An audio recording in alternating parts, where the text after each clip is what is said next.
All right, welcome back to a Unfair Advantage podcast. My name is Jeff Bowie. I'm here with Talent Reach. We're a recruiter here in Seattle. We're helping hiring managers overcome some of their biggest obstacles. Sometimes it's finding the right people in the right place. Sometimes it's navigating some uncertainty and offering some sort of guarantee and trust that doesn't usually exist when you're operating out of a silo. So, if anybody has any questions about that, please feel free to reach out to me. But I get the chance to talk to sales leaders and thought leaders in the tech hiring space. And today I get to talk with Rusty. And I apologize. Is it Gaillard? Gaillard, Rusty Gaillard. Gaillard. Yep. I messed it up before, and I'll probably mess it up again.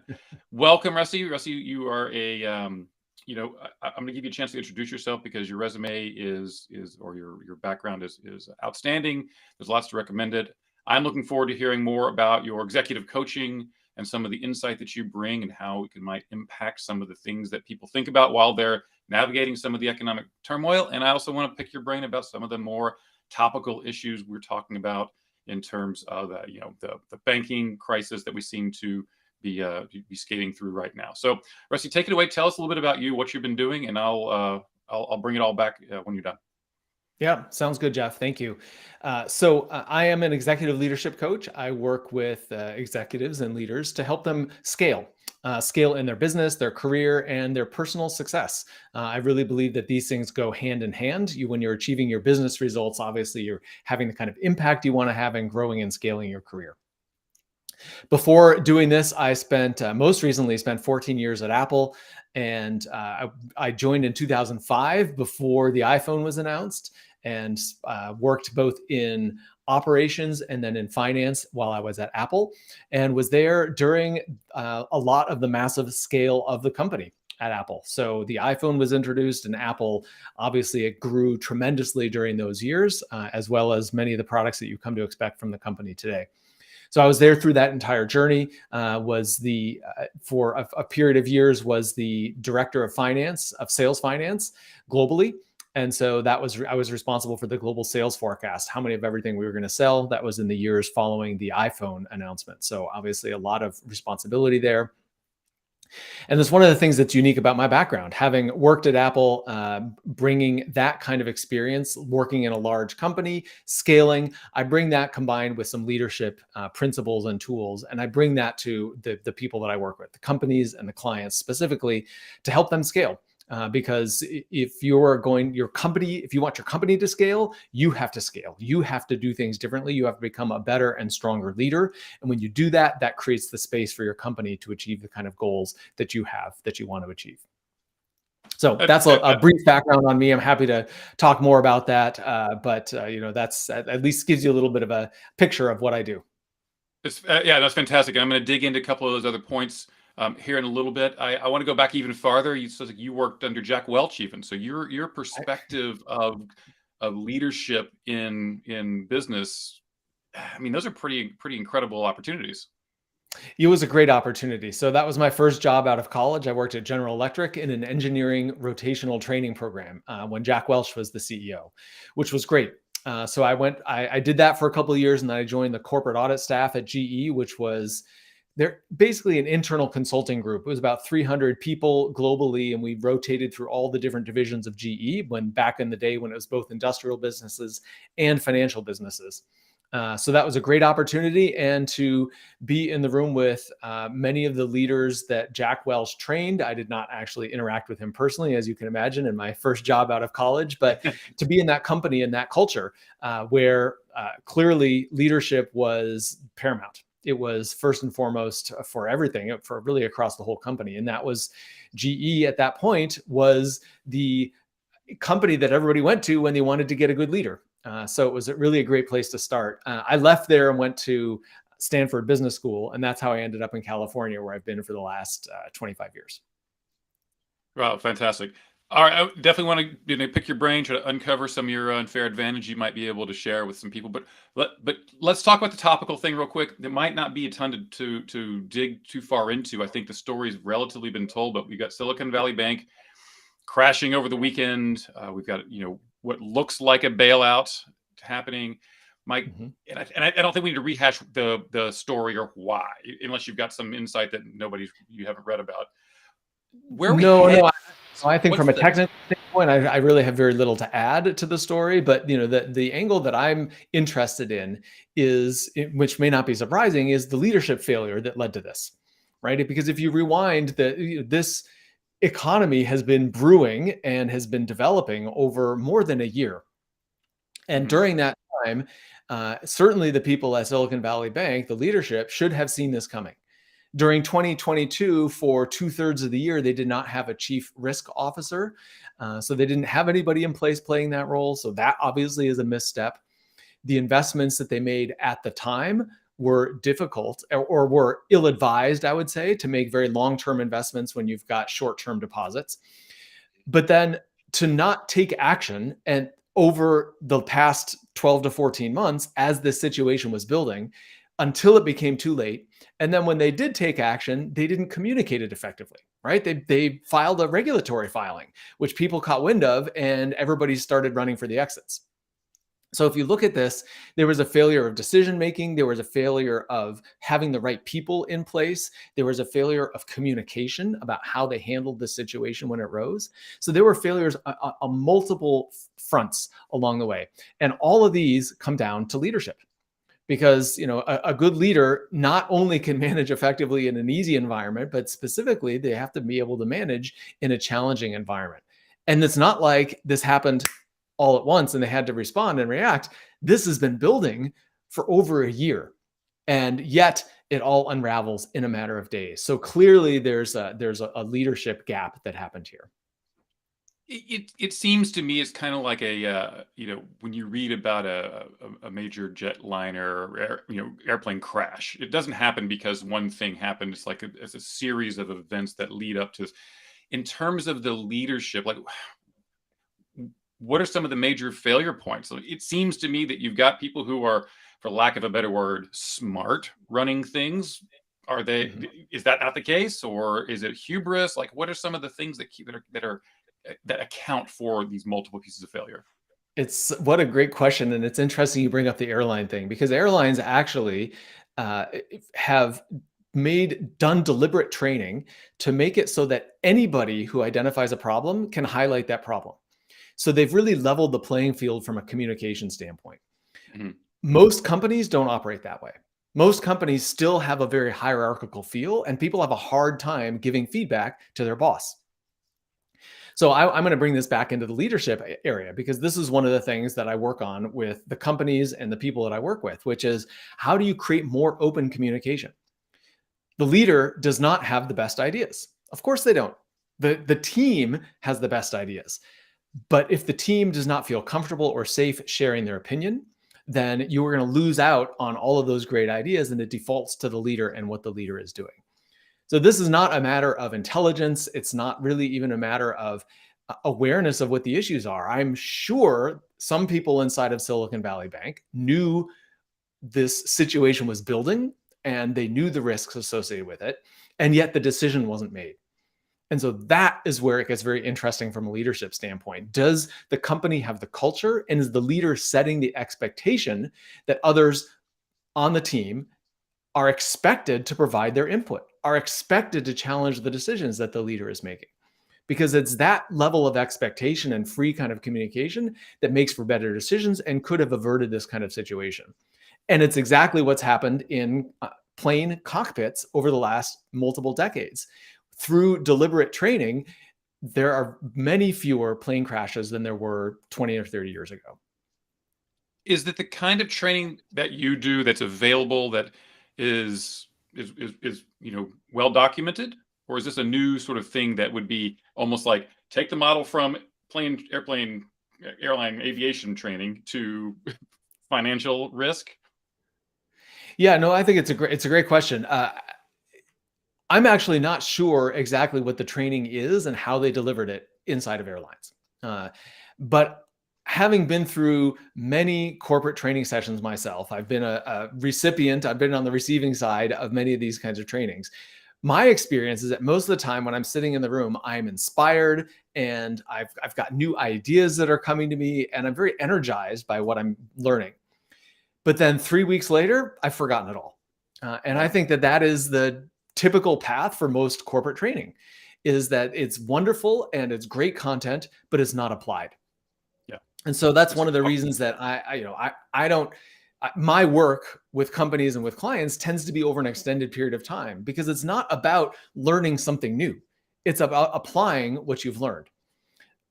We see this in, people who listen to podcasts and read books and attend presentations and conferences and so on. Like, there's so much to be learned, but it's about doing the hard work to change your habits, to change your behaviors so that you show up differently.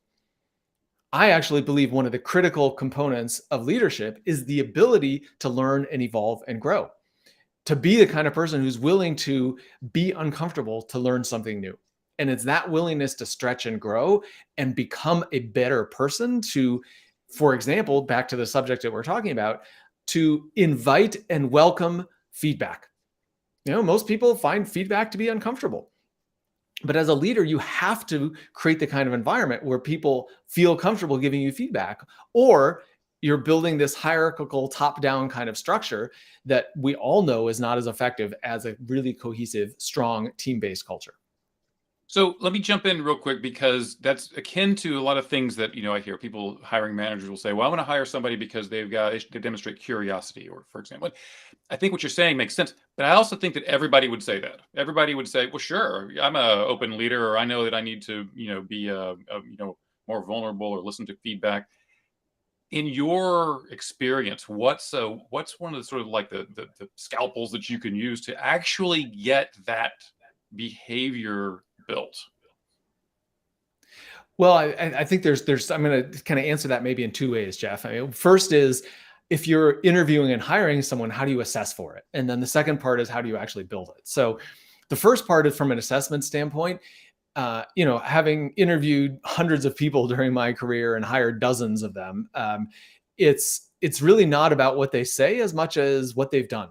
And, asking questions to bring out some of these characteristics that you're looking for. Okay. So, how does somebody learn? How do they handle adversity?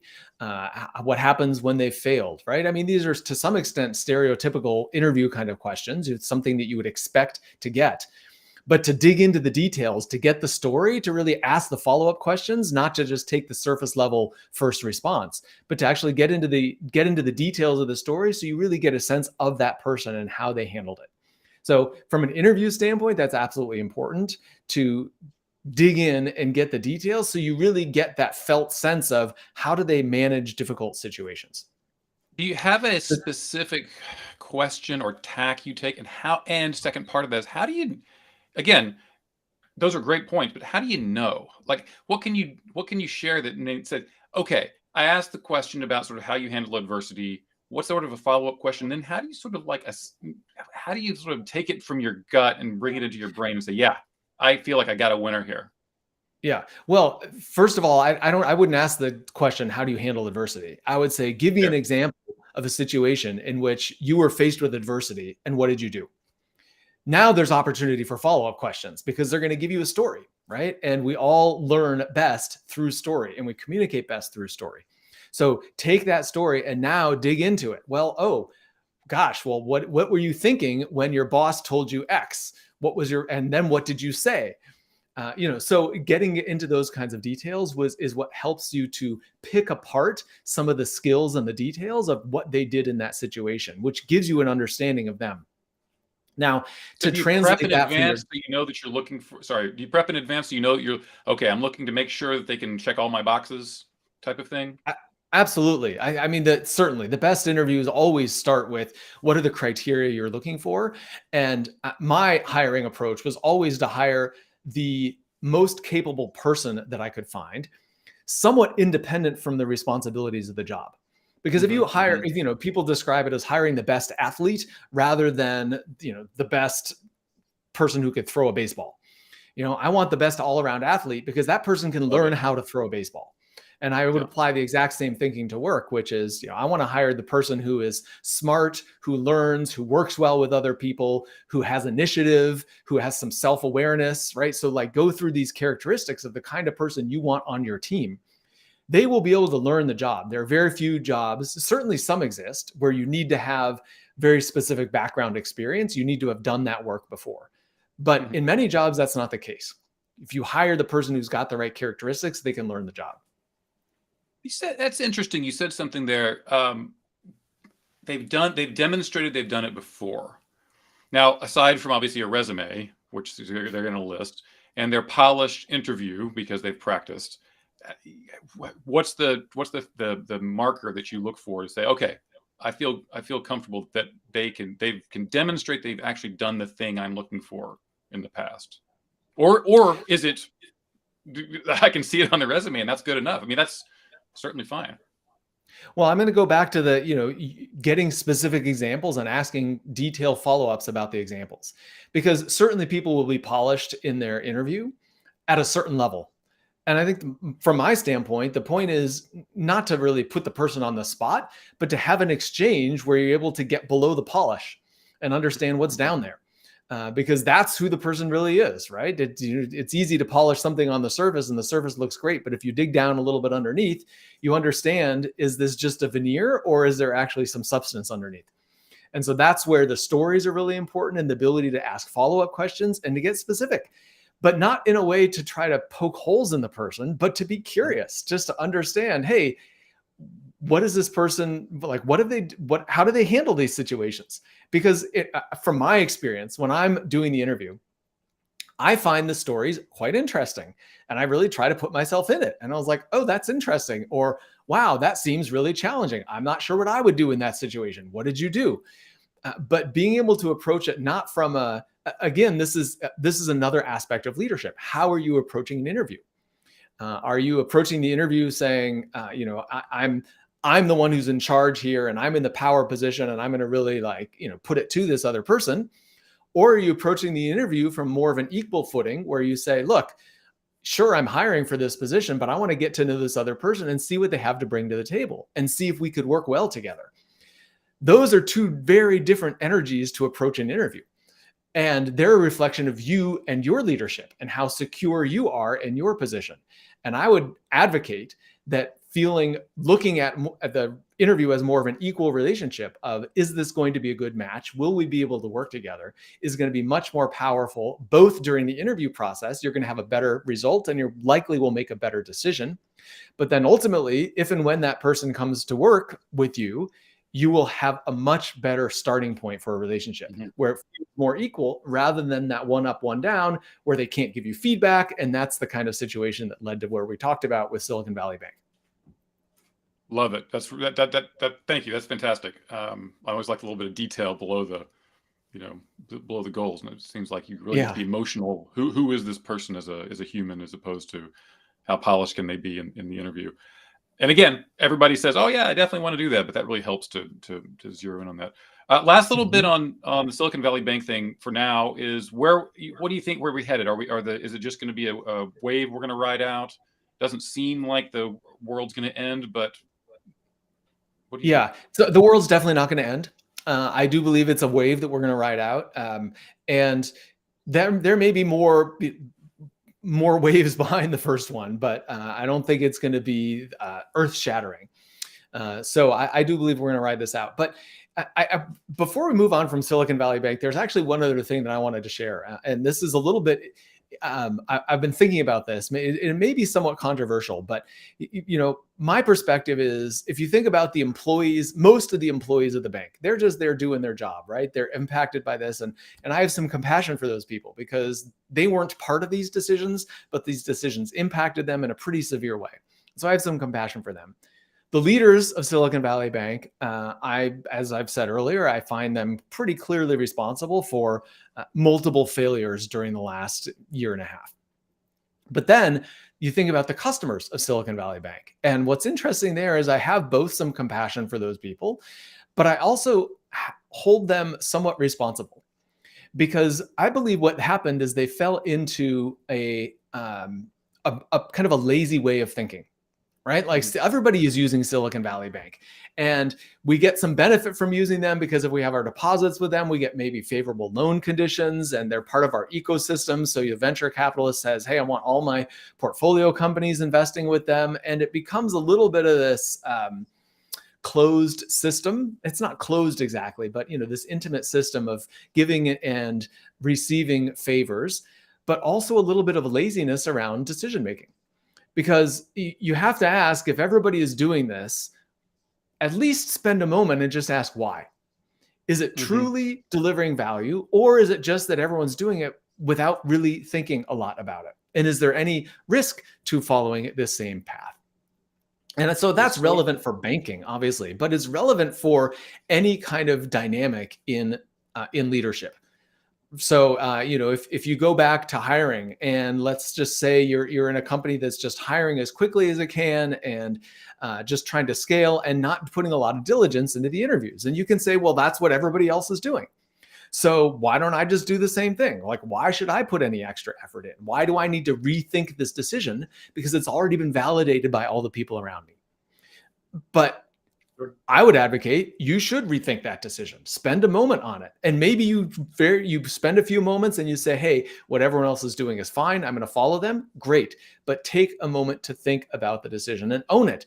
Because as a leader, if it falls apart, you're the responsible one. And even if it goes well, you're the responsible one. So take the ownership to actually look at some of these decisions rather than just blindly following what everyone else is doing.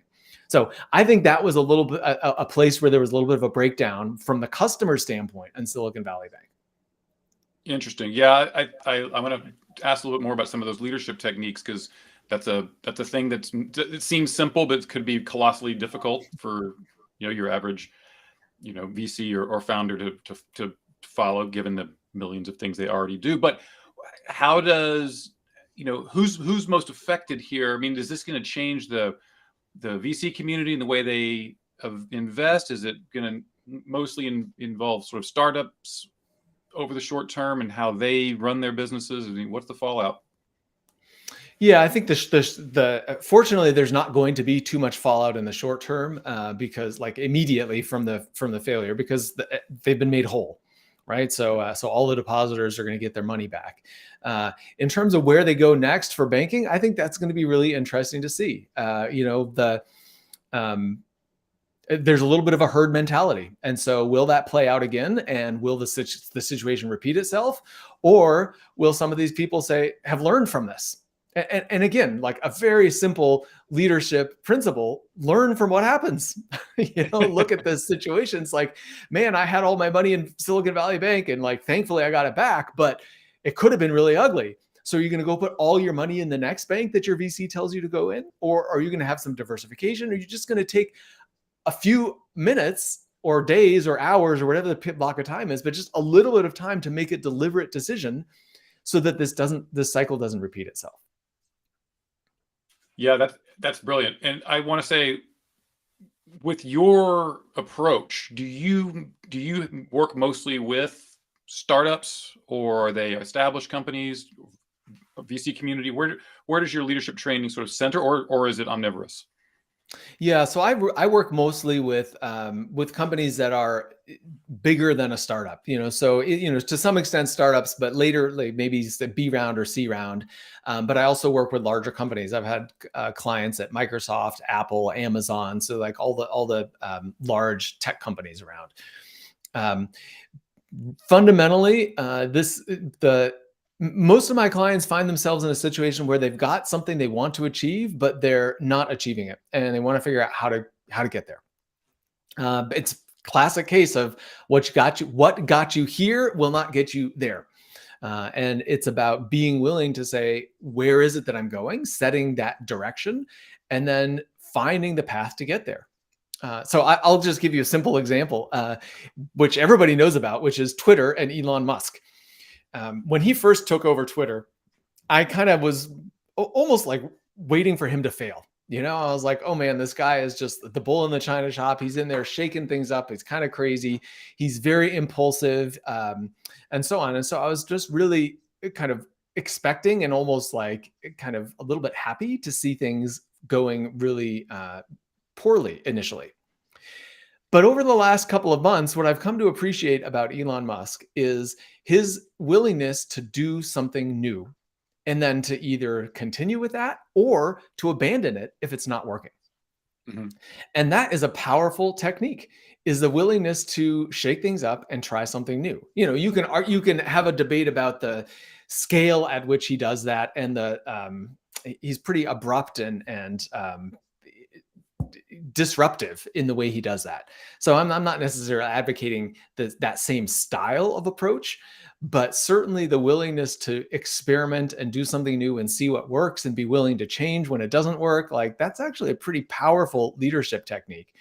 And something that I'm actually, my whole position around Twitter has turned around, and now I'm like, well, I actually want this to work. So time will tell. And either way, it's been an interesting study to watch from the outside. Yeah. Interesting take. So it sounds like you probably work with primarily high performers who have found themselves stuck, for lack of a better word. Yeah. Yes, exactly. High performers who have a desire to get to increase their impact, to grow their company, to scale themselves in their career. Those are the people who I work with to help them achieve it. Mm-hmm. And do they know and they come seeking you? Or rather, the real question is, how does someone in a leadership position assess themselves so that they can figure out where they might be stuck? Because I know that, again, if we go back to some of the conversation we had a second ago, some people are so damn busy and so like dealing with the trees that they're don't have time to step back and say, oh, wait a minute, my real goals lie here and I'm not getting there because I'm on the hamster wheel. Yeah. Well, if a leader is not doing that with some frequency, stepping back and doing an assessment of where they are and where they're trying to go and whether they're making the progress they want to, that's a problem. Anybody, yes, there is always so much going on, and booked back-to-back meetings all day and work to catch up and between the meetings or after the meetings, or getting up early, staying up late. I understand the volume of work. And if you're not taking the time to step back and assess that, what's working for you, what's not working for you, where are you trying to go? Are you making progress towards achieving that? And that where you're trying to go is both from a business impact standpoint, but it's also from a personal leadership and career standpoint, right? Many of the people I work with do work at larger companies, and those things go hand in hand. What is the impact I want to have in my role? But then how do I get to the next role? Because I'm ready to go on and get the next opportunity.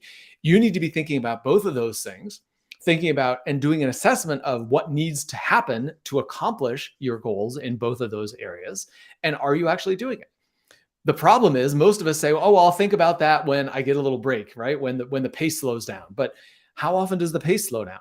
Having spent 25 years of my career in the corporate world, I know almost never. Right. So right. you really need to make the time to do it. Okay. So yeah, finding the time to do that, being cognizant that it's a thing, seems like a great starting point. Absolutely. Advice for people in that position to sort of break themselves out of the work mode and say, yes, I need to build because again, we go back to it and you talk a lot about this, building the habits, right? Building the behaviors, changing the way we've been doing things is the challenging part. It is the challenging part. I really, the simple piece of advice I have around that is you make time for what's important to you, right? Like if at some point, you need to go to the doctor, like many people will do that. But I've had clients who said, I haven't been to the doctor in 5 years because I don't have time. Right. And so that's, obviously something that we talk about because you've got to be healthy if you're going to perform well. But, keep escalating that. And you say, well, you have a toothache that's so painful that you can't focus on anything else but the pain. Like you're going to find the time to get to the dentist, or whatever happens, right? You break your arm or your leg and you've got to go get that tended to. You find time for what's important. The question is, are you valuing your career, your time and energy enough to say it's worth it to step away for 30 minutes or an hour? It doesn't have to be a huge investment of time, but to step away for a little bit of time, get some space. That's one of the critical ingredients here, because if you're stressed and you're like, well, I've got 7 minutes, I'm going to do an self-assessment and figure out what I need to be working on. Like you're not going to be effective doing it that way. Right. Because when you're stressed and when you're rushing and when you're trying to get through a lot of stuff, you don't have access to the same thinking functionality that you do when you're relaxed. So you need to step away. You need to get relaxed. You go outside, do something that gives you a little bit of perspective so that you can relax your mind and relax your body. Because physiologically, when you're stressed, you don't think as clearly. You're just focused on the object of your stress. Yep. And the whole point of this exercise is to broaden out your perspective. So it could be as simple as building a habit every day of going in for a 30-minute walk in the middle of the day to intentionally clear your head. Yes, yes. So I'm two things. One is just around doing an assessment of where are you, what's important, and are you making progress. That does not have to happen every day. Okay. But it certainly should be happening periodically, at least quarterly, to do an assessment of that, if not more frequently. So that's one thing. Secondly, on a daily basis, if you can start to get some distance from your work on a daily basis, yes, you will become more creative and therefore more effective. I can tell you for me personally, when I go out for a walk or sometimes when I go for a run, that's when good ideas come to me. We've all heard the story of like, oh, this idea, I thought about this thing while I was in the shower this morning. Well, why did you think about it in the shower? It's because you weren't working. When you're working, you're focused on the thing that's right in front of you and getting that accomplished. But that your brain needs time to decompress from that specific narrow focus. And that's how you think of these ideas. And the great irony in all of this is that you can actually be more effective because you're more creative and more resourceful and more thoughtful when you have more free time.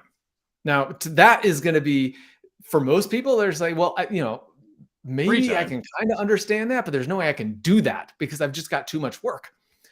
And so it does require to some degree, some faith that this is going to pan out for you, that you're like, well, I'm going to figure this out, but I'm going to do it by investing in myself outside of this massive work that's sitting in front of me. I'm going to invest in some things over here, which I enjoy, which give me that kind of opening creative mindset, which allows me to come up with ideas that I can then apply when I go back over here and work, and I'll be more effective and more efficient. I'll get more done. And interestingly, I'll be happier because I'm doing all this other stuff that I really enjoy. So if there is there a common biggest challenge, biggest problem that you face in getting people to their next level? That's a good question. I would say that the biggest challenge people face in getting to their next level is overcoming their internal resistance. And let me explain that a little bit. Thank you. When I talk about internal resistance, I'm talking about what are the things you believe to be true that are blocking you. So a couple examples, back to this first one. One is I need to be responsive. So I need to take care of my email and my Slack and attend to the meetings and all of that. And and I need to take care of all of that before I can take any time to step back and think strategically or focus on projects that I believe important, but maybe that my boss hasn't directly assigned to me. So that is one belief, right? That I've got to take care of all the work before I can take care of these other things I think are important. As long as you hold that belief, you're not going to invest on other things that are important that can actually help you achieve your goals. So that's an example. Another example is I need to be a good team player. So when somebody asks for something, I need to participate and help them accomplish their goals and support them. In other words, I can't say no. Some people hold that belief. Be a team player, be cooperative, which is, those are great things. But if it means you can't say no, then you're always going to be fully booked. You'll never have any time for yourself. So that's another one, right? Is like, I can't say no. Maybe a third one, which is a little bit more subtle than either of those, is this sense of who am I to be the kind of person who can say no and carve out time for myself for the things I want to do? I have to prove myself and I have to add value in work. And that's more important than doing something that would be good for me and could actually make me more effective at work. Because that seems like how can I choose myself over my work? I really have to prioritize. I'm responsible and I've got to prioritize work. So that one might be a little bit more subtle, but that's kind of this attitude or belief around how you're approaching work. So these are the kinds of things more often than anything else that get in the way for people achieving what it is that they really want. It's their own version of that, right? Maybe one of those three that I just mentioned resonates with someone listening. Maybe it doesn't. Maybe you've got your own version, but it's about looking at those beliefs that you hold of this is just the way it works. This is what I have to do.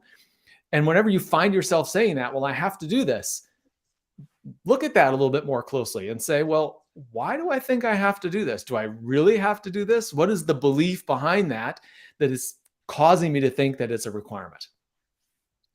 So yeah, so sounds like your secret here is identifying limiting beliefs and helping people get through those. Fair? Yeah, I would say that's true. Mm-hmm. I mean, so not what, only, and, right? I don't want to reduce what you're doing. but doing that in the context of work, right? Because I've got 25 years of business experience. And so I know a lot of the push and pulls that you experience in your day-to-day business world. And so I bring that together with the sense of listening very closely for what are those beliefs that you're holding that are governing how you're working. And bringing those two things together. So, it's like, hey, you're not telling your boss the really important things you need to be telling your boss.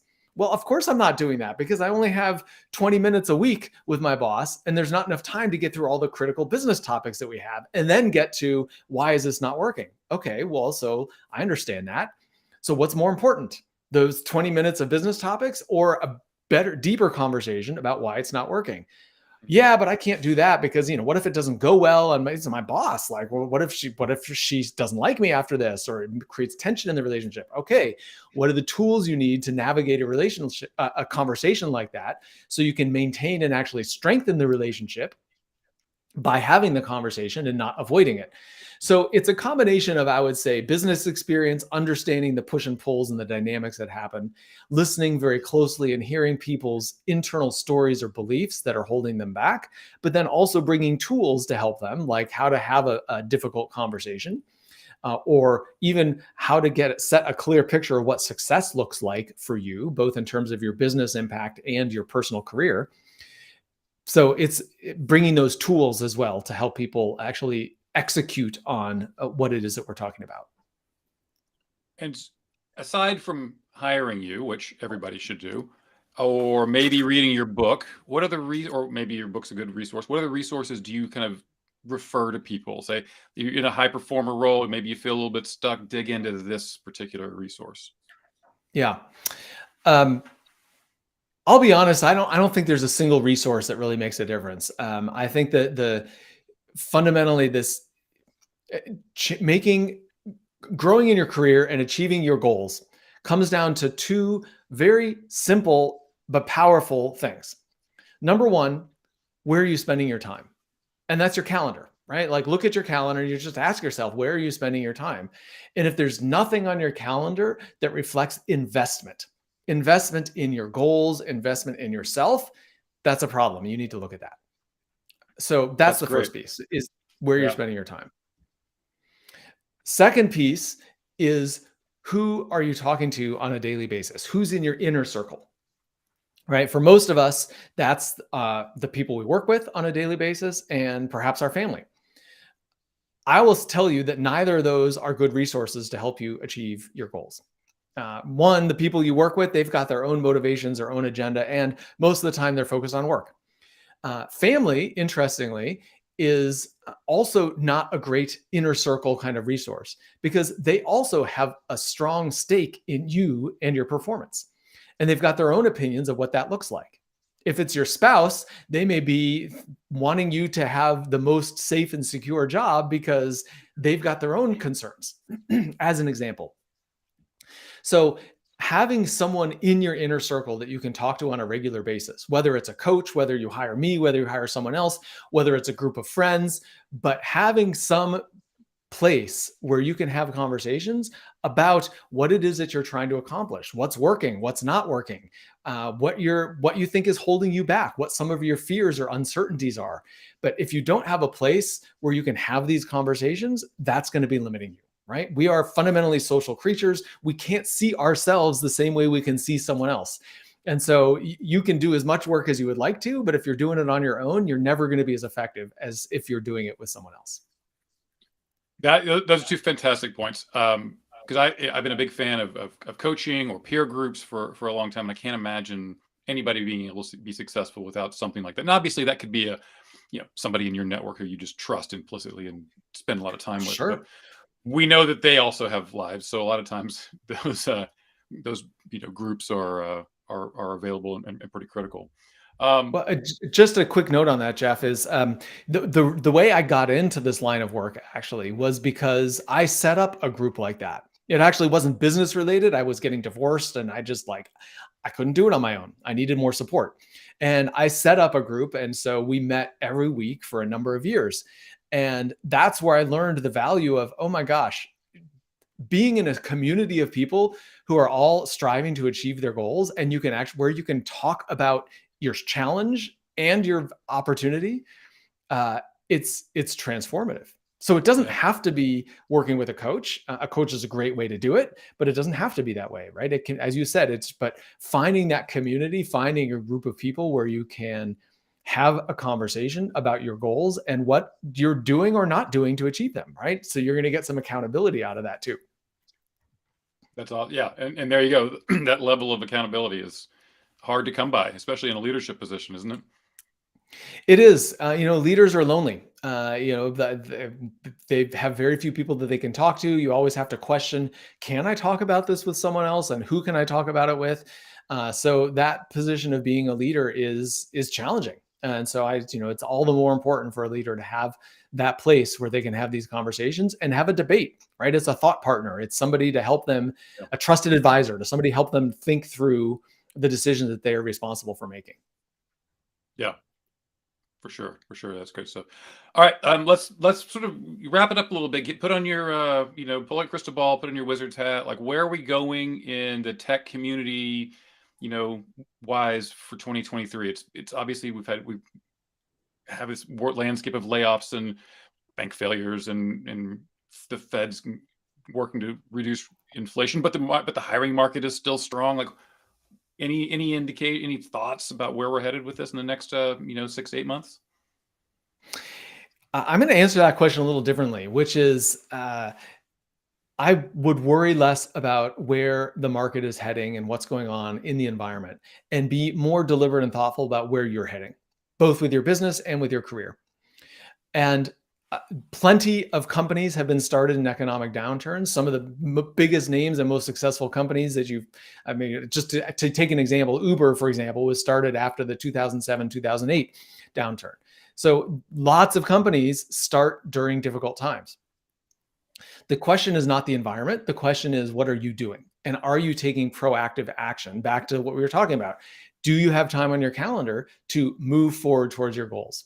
So personal goals, business goals, both are important. And when I say personal goals, mostly I mean how you're showing up as a leader, what your career ambitions are, what kind of impact you as an individual want to make in the environment that you're in. So thinking about both of those things and plotting your course, because whether the interest rates continue to go up, whether there's further ripples in the banking environment, hiring continues to be robust or doesn't. I just read that Meta announced another round of 10,000 layoffs. I think what we're going to face in 2023 is continued uncertainty, continued to be a dynamic environment. It's going to continue to move, sometimes in unexpected ways. 2 weeks ago, nobody really was talking about Silicon Valley Bank and the risk there. And inside of a handful of days, the problem surfaced, blew up, and was resolved. That's incredibly rapid. And, we don't know how much we're going to be talking about this even 2 or 3 weeks from now. So there's so much uncertainty that we're facing this year. The key is not to get absorbed by the uncertainty and not to let that take over your thinking and all of your time and energy about risk management and how are we going to do this and that. Sure, you need to spend some time on that. But if you don't have time focused on where you are going as a company and as a leader, that's going to be a problem.